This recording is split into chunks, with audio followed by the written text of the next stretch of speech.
감사합니다.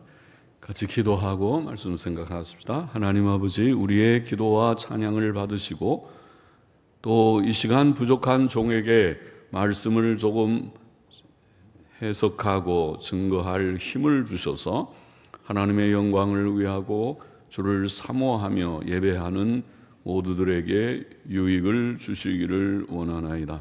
하나님의 영, 진리의 영께서 우리 가운데 계시오니 말씀을 전하는 자나 듣는 자 속에 계시고 역사함을 믿사오니 하나님의 영광을 위하여 말씀을 전하며 하나님의 선하신 뜻만 이루시기를 소원하며 예수님의 이름으로 감사하며 기도하옵나이다. 아멘. 아멘. 창세기 28장 말씀 좀 생각하십시다. 다시 좀 보십시다. 이삭이 야곱을 불러 그에게 축복하고 또 부탁하여 가로되 너는 가나안 사람의 딸들 중에서 아내를 취하지 말고 일어나 밧단 아람으로 가서, 밧단 아람이 하란이라는 곳입니다. 성경에 10번가량 그렇게 사용했습니다. 밧단 아람으로 가서 너의 외조부 부두엘 집에 이르러 거기서 너의 외삼촌 라반의 딸 중에서 아내를 취하라. 전능하신 하나님이 내게 복을 주어 너로 생육하고 번성케 하사 너로 여러 족속을 이루게 하시고 아브라함에게 허락하신 복을 내게 주시되 너와 함께 내 자손에게 주사 너로 하나님이 아브라함에게 주신 땅 곧 너의 우거하는 땅을 유업으로 받게 하시기를 원하노라. 지금 하란으로 보내면서 이 땅을 유업으로 받을 것이라고 그렇게 말합니다. 갔다가 돌아오라는 말이죠. 자, 노아는 예전에 창세기 6장에 보면 노아는 가나안은 저주를 받아 그 형제의 종들의 종이 되기를 원하노라. 아마 9장인지 그때쯤 나오는 말씀이죠. 홍수 사건 후에 셈의 하나님 여호와를 찬송하리로다. 가나안은 셈의 종이 되리라. 자, 9장 25절 26절 말씀이군요. 그렇게 노아가 예언했었습니다. 아브라함은 노아의 예언에 근거하여 아들 이삭의 아내를 구하려 할 때 우리가 앞에서 읽은 바와 같이 그의 거하는 땅 가나안 족속의 딸 중에서가 아니고 그의 고향, 그의 족속에게서 구하게 하였었습니다. 창세기 24장에서 우리가 읽은 바가 있습니다. 이제 이삭도 여기 28장에 이삭도 그 아들 야곱을 하란으로 보내면서 같은 말을 하고 있는 것입니다. 이삭은 하나님을 전능하신 하나님으로 믿고 있었습니다. 천지 만물을 창조하시고 섭리하시는 영원 자존자 하나님께서는 전능하신 하나님이십니다. 이 하나님께서만 참 하나님이시며 그 하나님께서만 인생에게 복을 주실 수 있고 그를 죄와 사망에서 구원하실 수 있습니다. 이삭은 하나님을 전능의 하나님, 전능하신 하나님, 엘샤다이의 하나님으로 알고 엘샤다이의 하나님으로 알고 전능의 하나님을 우리말로 엘샤다이 그렇게 말하는데 많이 나오죠 성경에. 하나님으로 알고 그 하나님께서 복을 주시기를 구한 것입니다. 이삭은 또 야곱에게 생육하고 번성하는 복을 기원했습니다. 출산과 번성은 분명히 하나님의 복입니다. 사람이 결혼을 해야 되고 자녀를 많이 낳는 것이 중요하죠. 그래야 인간 사회가 유지되고 발전하고 또 하나님의 교회도 더욱 발전하게 될 것입니다. 지금처럼 자녀들이 없어서 주일학교가 점점 쇠잔해져서는 나중에 미래에 소망이 있겠습니까? 누가 주님의 일을 할 것입니까? 누가 목사를 하고 누가 장로를 하고 누가 권사를 하고 누가 교사를 하고 권사를 할 것입니까? 몇십 년 후에는 텅텅 비게 될 것입니다. 일꾼이 없을 것입니다. 교인도 줄어들 것입니다. 우리나라처럼 이기적이어서 그런지 너무 이기적인 것이 맞을 거고, 그 다음에가 어렵다는 핑계겠죠. 어려운 거는 옛 시대가 훨씬 더 어려웠습니다. 우리 어릴 때는 단칸방에 큰 이불 펴놓고 여러 자녀들이 발 다 이불 속에 집어넣고 자는 그런 얘기 하잖아요.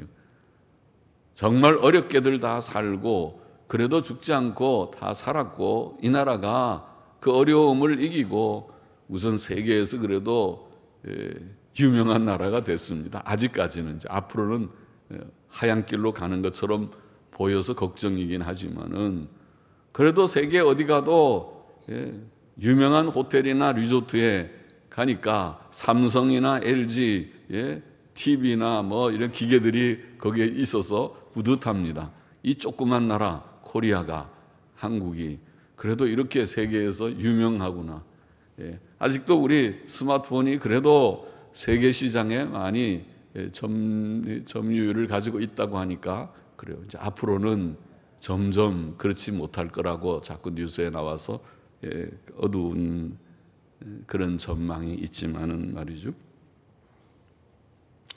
하나님께서 복을 주셔서 번창해야, 그래야 복될 것입니다. 나라도 그렇고 교회도 그렇고, 지금처럼 이제 출산율이 거의 이제는 가장 세계에서 바닥을 치는 나라가 되면 이제 별 소망이 없을 터인데 말이죠. 어렵긴 어렵지만은 그래도 결혼은 기본이라고 생각하고, 어려워도 결혼해야 되고, 출산도 아이고 하나면 됐다 그런 말 하지 말고, 둘이 결혼해서 하나만 낳으면, 저처럼 저도 그래서 죄인이지만은 둘이 결혼해서 하나만 낳으면 손해잖아요. 반으로 줄어들었잖아요. 본전도 안 돼요. 둘이 결혼하면 둘은 낳아야 본전이지, 둘 죽고 나면은 둘이 남아야 본전이 되는 거잖아요. 계산이. 둘이 나서 둘이 결혼해갖고 한 명만 낳으면 된다 그런 사고방식이, 그것이 좋은 사고방식이 아니잖아요. 몇 명은 낳아라. 몇 명 낳아라. 성경에 하나님 아버지의 뜻은 다산이다. 자녀를 힘들지만 많이 낳아서 잘 기르도록 하는 것이 얼마나 큰 일인지 모르겠어요. 가서 돈 버는 것보다, 돈 벌어서 몇 억 집을 사는 것보다 몇 억 해봐야 그 돈은 나중에 다 날아가고 없어요. 그러나 남는 것은 사람이거든요. 자녀만 남지. 집이 무슨 뭐 일을 합니까? 집은 또 나중에 다 남의 사람 거 되고 누구 거 되고 그렇게 되는 거죠. 인류를 지탱하는 것은, 교회를 지탱하는 것은 사람이지 돈이 아닙니다. 돈이 암만 많아도 사람이 없으면 안 됩니다. 아무리 돈이 많아도 좋은 목사가 없으면 다음 세대를 이을 사람이 없습니다. 아무리 돈이 많아도 좋은 장로, 사람이 없으면 다음 세대를, 다음 교회를 지킬 그런 일이 되지 못하는 것이 아니겠습니까? 사람이 문제입니다. 돈이 아닙니다. 하나님은 출산의 복을 주십니다. 이삭은 야곱에게 생육하고 번성하기를 축복합니다. 출산은 확실히 하나님의 복입니다. 하나님께서 아브라함과 이삭에게 주신 복은 메시아 약속을 포함하였습니다. 그것은 14절에서 증거됩니다. 그것은 아브라함과 이삭과 야곱의 자손으로 오실 메시아를 통해 천하 만민이 복을 받는 것을 가리킵니다. 그것은 주 예수 그리스도로 말미암아 만민이 복을 받는 것을 의미합니다. 상의 마태복음 1장 1절 말씀, 아브라함과 다윗의 자손 예수 그리스도의 족본이라. 신약 성경이 그렇게 시작하죠. 예수님은 아브라함의 자손, 다윗의 자손으로 오셨다는 말이죠. 구약에 약속된 메시아로 오셨습니다. 아브라함의 자손, 이삭과 야곱의 자손, 약속된 내 씨로 말미암아 천하 만민이 복을 얻으리라는 약속대로 내 씨, 그의 자손, 아브라함의 자손, 이삭의 자손, 야곱의 자손, 예수 그리스도로 말미암아서 온 천하 만민이 죄 사함 받고 구원을 받고 하나님의 자녀 되고 영생을 얻고 천국 새하늘과 새 땅을 기업으로 이어받는 자들이 됩니다. 그것이야말로 위대한 복이 아닐 수 없습니다. 땅의 것은 다 썩어집니다. 예수님 말씀대로 썩는 양식입니다. 오직 하나 남는 것은 예수님 믿고 구원받고 영생에 이르는 자들, 그 새하늘과 새 땅, 새 세계만 남게 될 것입니다. 5절을 보십시다. 이에 이삭이 야곱을 보내었더니 밧단 아람으로 가서 라반에게 이르렀으니 라반은 아람 사람 부두엘의 아들이요 야곱과 에서의 어미 리브가의 오라비더라. 야곱이 아버지 집을 떠나 하란으로 갈 때 나이가 얼마나 되었을까? 우리는 성경에 기록된 몇 가지 단서로 그의 나이를 추측할 수 있습니다. 후에 야곱은 애굽에 내려가 바로 앞에 섰을 때에 자신의 나이가 130세라고 말했습니다. 그때는 애굽에서 7년간의 풍년이 지나고 2년 동안 흉년이 든 때이었으므로 요셉이 애굽의 총리가 된 지 9년 후쯤, 즉 요셉의 나이 39세쯤이었습니다. 야곱이 하란에 14년 거주했을 때 요셉을 낳았으므로 야곱이 130세 된 때는 그가 하란에 내려간 때로부터 14년과 39년, 즉 53년이 지난 때이었습니다. 수학 계산, 산수 계산을 해보면 그렇습니다. 14년에 하란에 거했고 그때 요셉을 낳았고 요셉이 지금 39세가 돼서 바로 앞에 섰을 때에 그때 야곱을 초청해서 30세에 바로 앞에 섰지만은 풍년 7년, 흉년 2년 지나니까 39세 때 아버지를 초청했는데 그때 야곱이 내 나이 130세다 그랬으니까 그러면 거꾸로 계산해 보면은 야곱이 집을 떠나서 하란으로 가게 된 그때는 77세가 되죠. 130에서 지금 53년을, 우와, 77세면 할아버지 같은데, 그런데 아직 노총각입니다. 결혼하지 않은 야곱이고 77세지만은 굉장히 건장했습니다. 그러니까 가서 결혼도 하고 그 자녀들을 많이 출산했습니다. 6절을 보십시다. 에서가 본즉 이삭이 야곱에게 축복하고 그를 밧단 아람으로 보내어 거기서 아내를 취하게 하였고 또 그에게 축복하고 명하기를 너는 가나안 사람의 딸들 중에서 아내를 취하지 말라 하였고 또 야곱이 부모의 명을 쫓아 밧단 아람으로 갔으며 에서가 또 본즉 가나안 사람의 딸들이 그 아비 이삭을 기쁘게 못하는지라 이 에서가 이스마엘에게 가서 그 본처들 외에 아브라함의 아들 이스마엘의 딸이요 느바요스의 누인 마할랏을 아내로 취하였더라. 모세는 그의 서술 방식대로 먼저 에서에 대해 기록합니다. 에서는 가나안 땅 해쪽 속의 딸들인 유딧과 바스맛 두 여자를 이미 자기 아내로 삼았었고 그들은 이삭과 리브가의 마음에 큰 고통이 되었었습니다. 그는 또 이스마엘의 딸 마할랏을 세 번째 아내로 취했습니다. 에서는 일부 일처의 하나님의 뜻을 알지 못했고 하나님과 부모의 뜻과 상관없이 자신의 육신적 생각과 욕심을 따라 세 명의 아내를 취했습니다. 그것은 경건한 하나님의 백성의 모습은 아니었습니다. 10절 봅시다.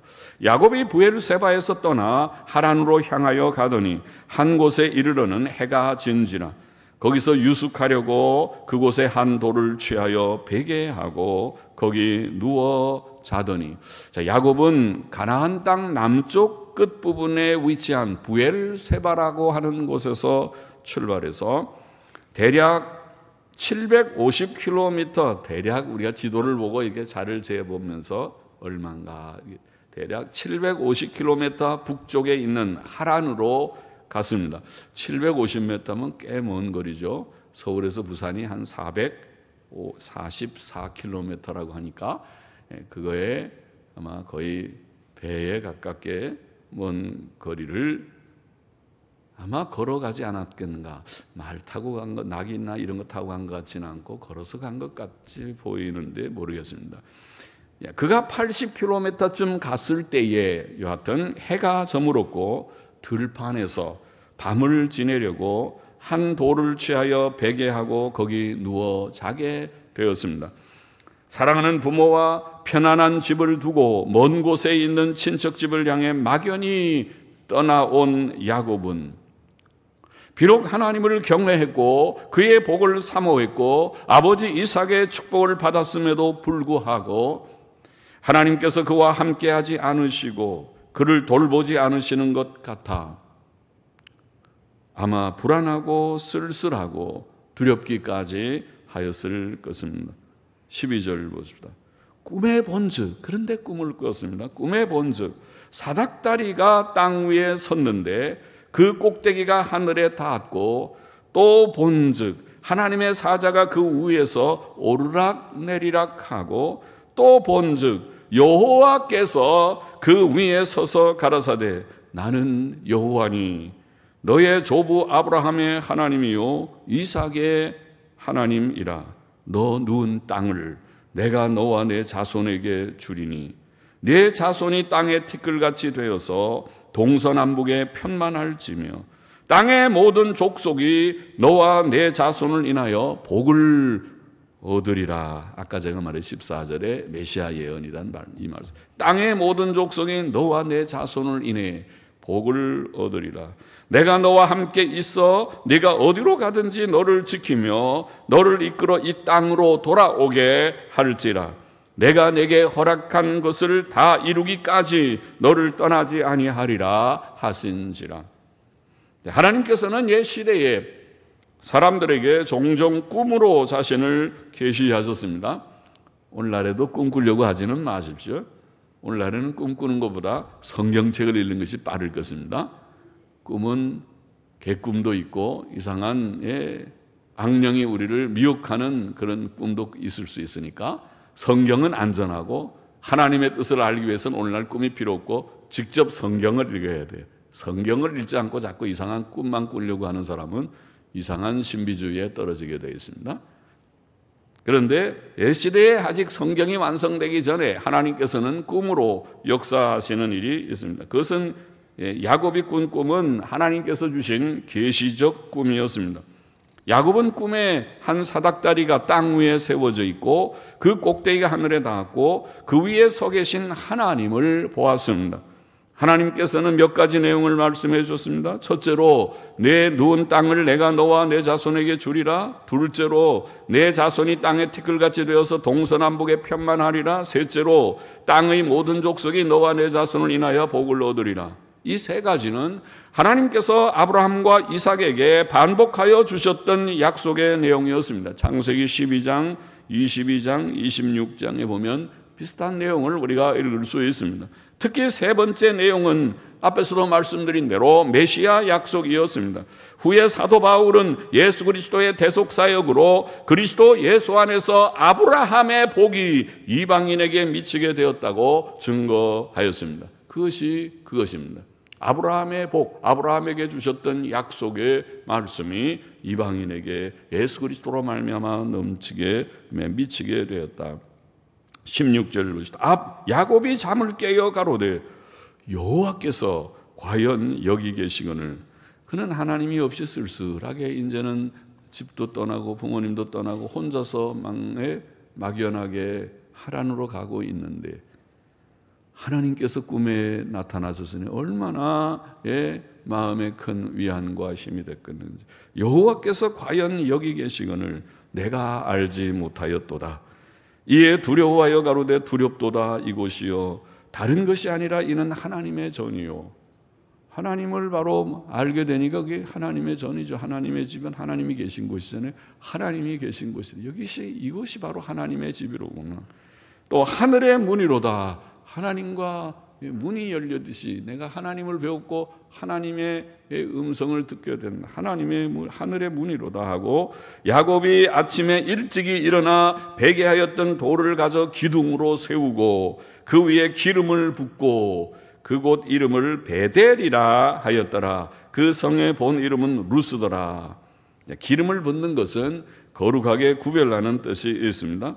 그는 그곳 이름을 베델이라는 말이 바로 하나님의 집이라는 말입니다. 하나님의 집, 베델이라고 이름을 지었습니다. 원래 루스라는 땅을, 그래서 베델이라는 하나의 그 성이 생기게 됐습니다. 20절 보십시다. 야곱이 서원하여 가로되 하나님이 나와 함께 계시사 내가 가는 이 길에서 나를 지키시고 먹을 양식과 입을 옷을 주사 나로 평안히 아비 집으로 돌아가게 하시오면. 그렇죠?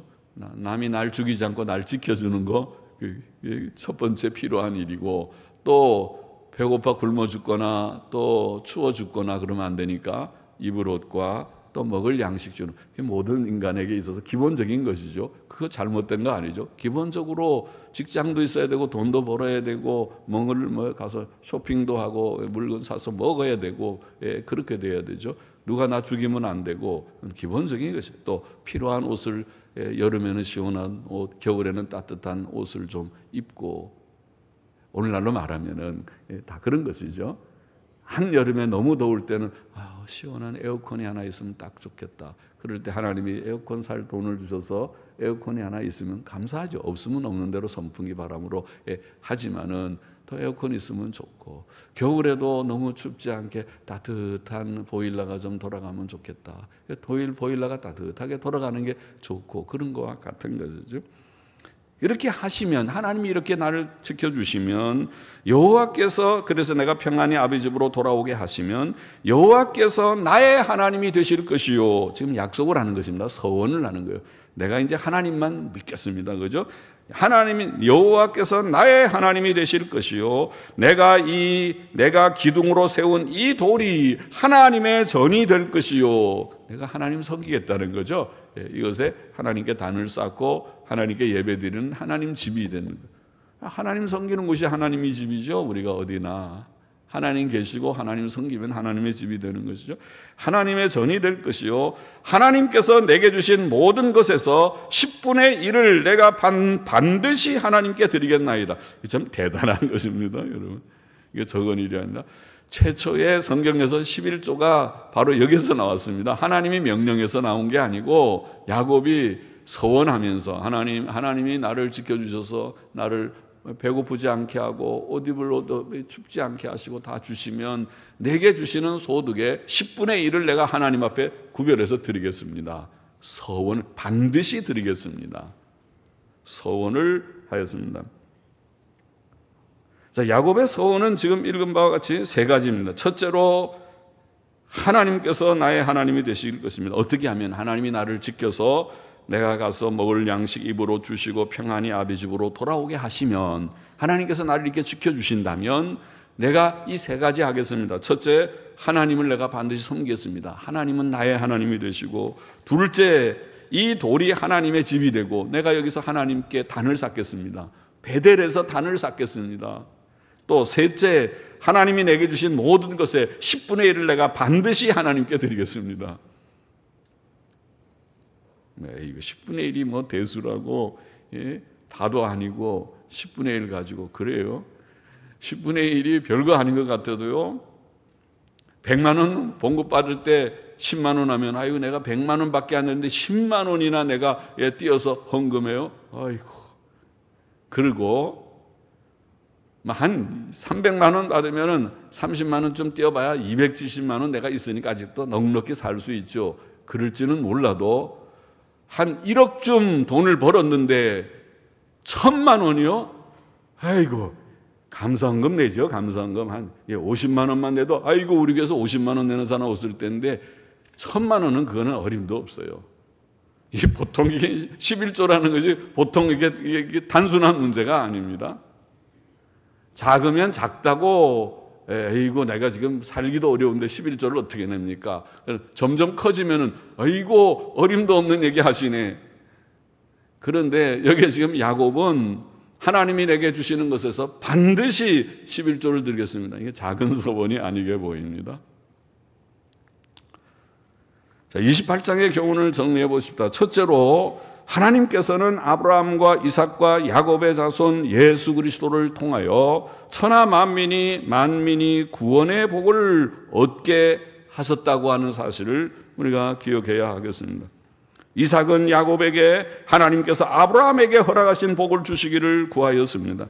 하나님께서는 야곱에게 꿈에 나타나셔서 땅의 모든 족속이 너와 내 자손을 인하여 복을 얻으리라고 말씀하셨습니다. 이것은 메시아 약속이라고 제가 설명했습니다. 이 약속대로 하나님께서는 아브라함의 자손 예수 그리스도를 세상에 보내주신 것입니다. 바울은 그리스도께서 우리를 위하여 저주를 받은 바 되사 율법의 저주에서 우리를 속량하셨으니 기록된 바 나무에 달린 자마다 저주 아래 있는 자라 하였습니다. 이는 그리스도 예수 안에서 아브라함의 복이 이방인에게 미치게 하고 또 우리로 하여금 믿음으로 말미암아 성령의 약속을 받게 하려 함이니라. 갈라디아 3장 13절 14절에 그렇게 말했어요. 예수 그리스도는 아브라함의 자손으로 오셔서 아브라함의 복을 이방인에게 오늘 우리를 포함해서 모두들에게 주셨고, 아브라함의 복을 받아서 예수 믿고 구원받고 성령님이 우리 가운데 오셨다. 여러분, 성령이 누구십니까? 하나님의 영이신데, 하나님은 원래 영이신데 하나님의 영인 성령께서 우리 가운데 오셨다는 것은 진짜 복 중의 복입니다. 그것은 그러잖아요. 저와 여러분, 우리는 이 세상에 쓸쓸하게 사는 자들이 아니고 하나님께서 영으로 우리 가운데 오신 하나님의 사람들이 되었다는 사실을 아십니까? 믿는 사람은 아실 것입니다. 놀라운 복이 아닐 수 없습니다. 하나님께서 약속하신 복, 영생의 복, 죄사함과 의롭다 하심과 영생의 구원의 복, 성령의 내조하시는 이 복을 성경은 우리에게 분명하게 말씀하고 있습니다. 그러니까 이 복을 오늘 책을 읽으면서 내 복, 지금 여기에 말씀하는 이 야곱에게, 이삭이 야곱에게 축복하고 야곱이 밤에 꾸면서 꿈에 하나님 만나서 하나님 음성 들으면서 들은 그 복을 오늘 우리가 누리고 있구나. 그것을 깨닫고 감사하십니까? 감사하십시오. 하나님을 찬송하십시오.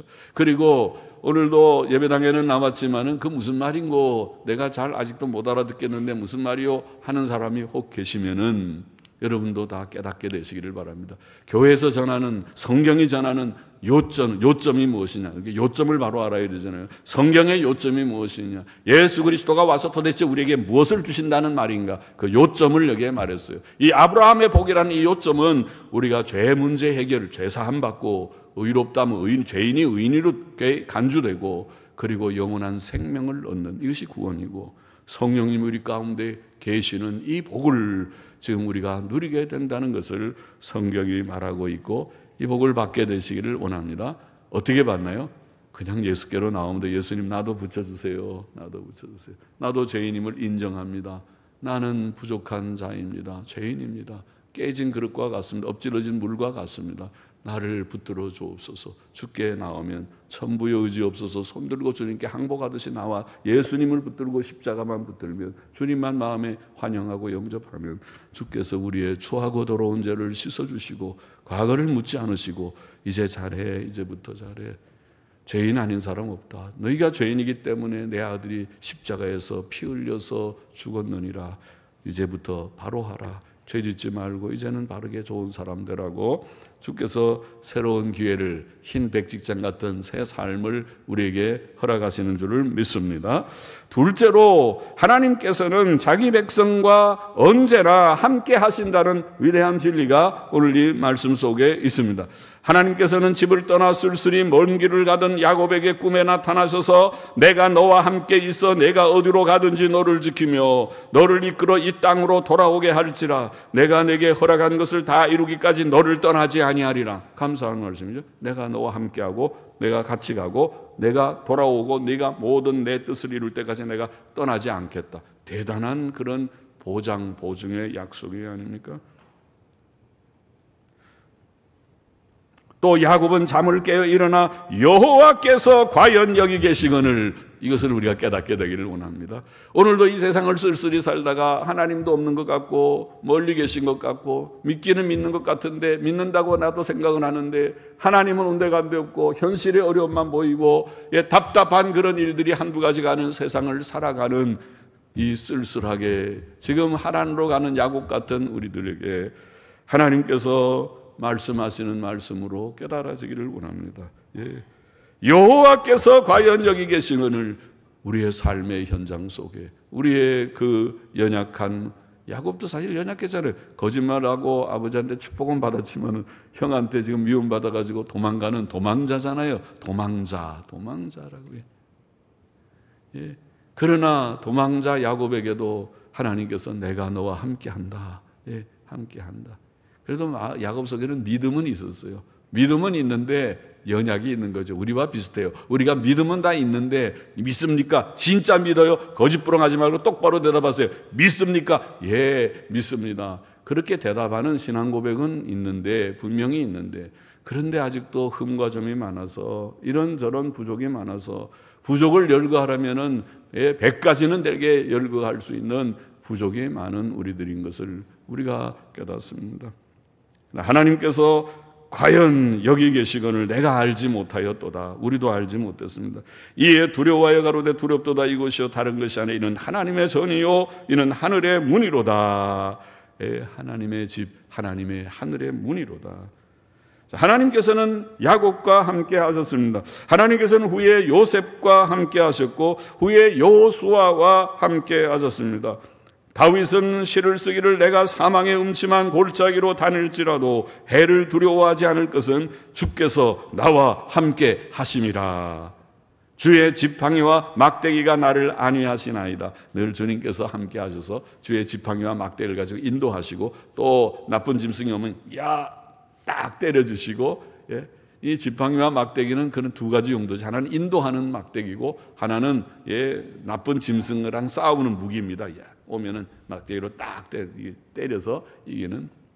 하나님께서 우리와 함께 하시고 우리를 지켜주시니까 인도하시고 어디로 갈까요? 어떻게 할까요? 일로 가거라. 인도해 주시고 또 원수가 막 오는데 어이구 저 겁이 납니다. 날 죽이려고 합니다. 어떻게 할까요? 내가 막아주마. 싸워주니까. 그래서 안위라고 위로해 주시고 평안을 주시는 것이. 이게 시편 23편의 유명한 시의 한 구절이 아닙니까? 예수께서는 제자들에게 내가 세상 끝날까지 너희와 항상 함께 있으리라 약속하셨습니다. 이 약속은 오늘날도 유효합니까? 유효한 줄 믿습니다. 오늘도 하나님께서 우리와 함께 하시고 언제까지요? 내일까지, 모레까지요? 세상 끝날까지, 죽을 때까지, 주님 오실 때까지. 또 그는 그들에게 성령을 약속하셨고 성령께서는 세상에 오셔서 우리 속에 계시고 우리와 영원히 함께 하시는 영이 되셨습니다. 할렐루야 합니다.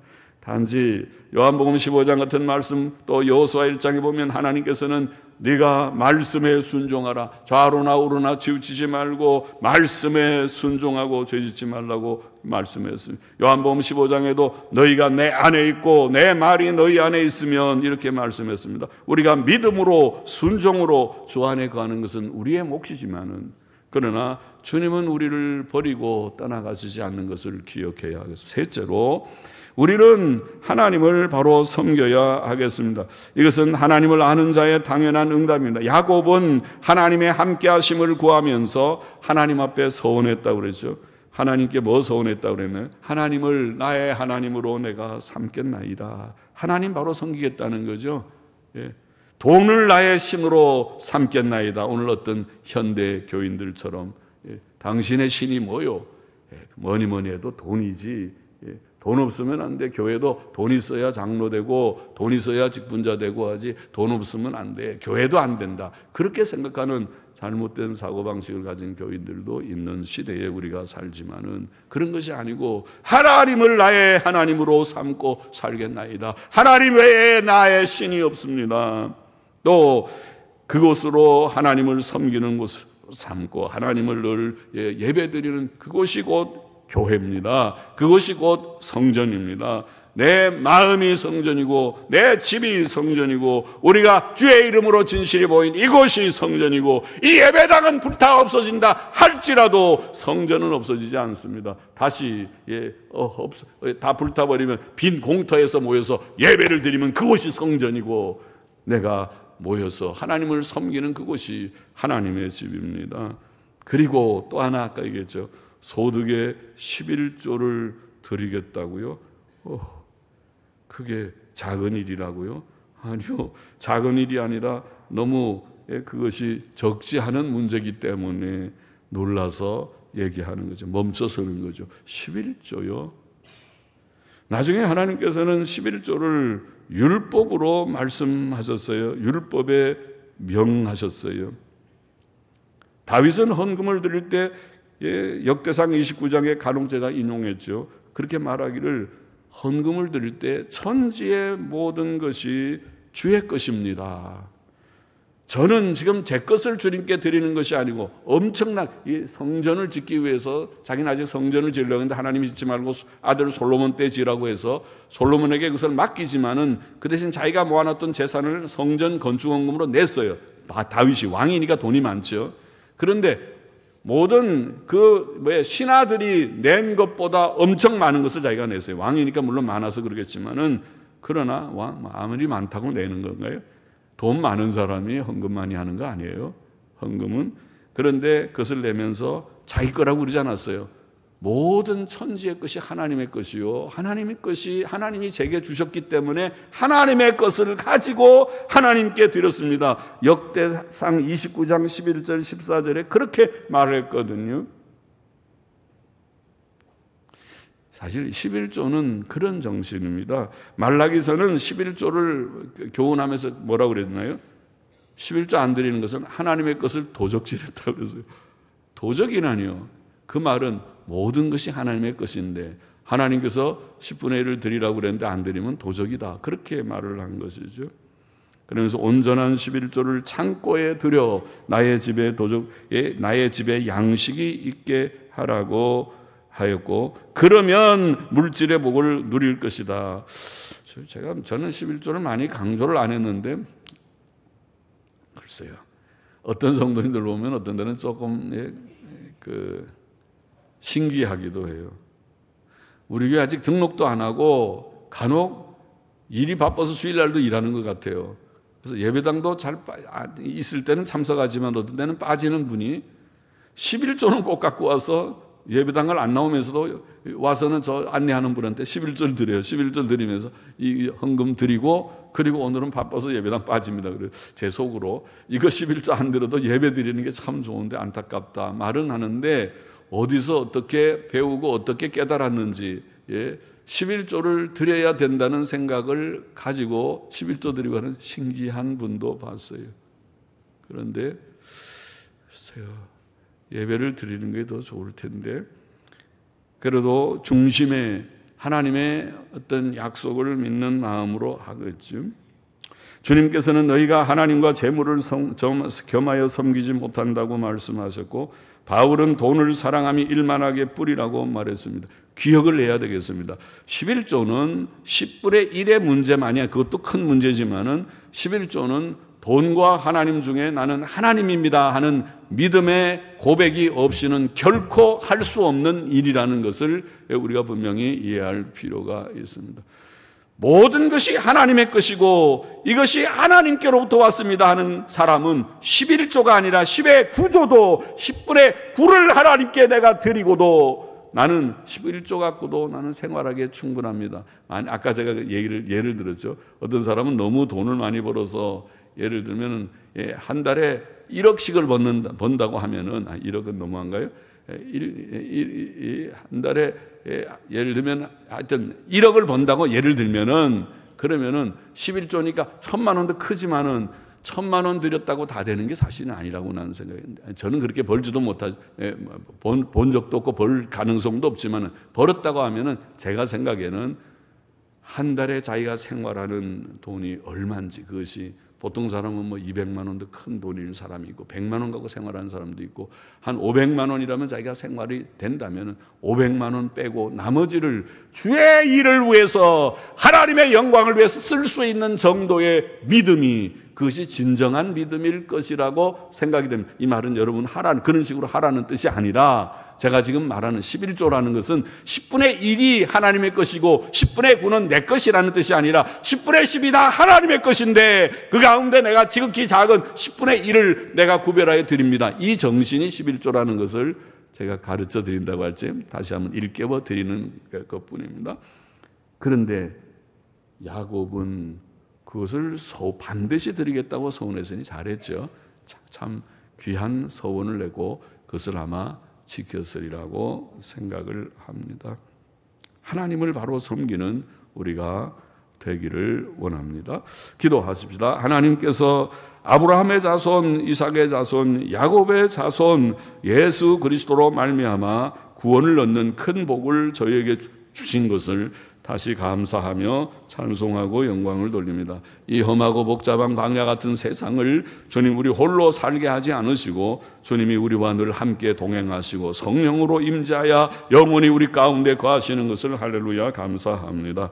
아버지 하나님 주님 바로 섬기기를 원합니다. 주의 말씀 붙들고 살기를 원합니다. 주의 모든 것이 주의 것임을 인정하고 고백하면서 주의 영광을 위하여 우리의 생을 주 앞에 드리며 살다가 주 앞에 설 때에 잘했다 칭찬받는 자들이 되기를 원합니다.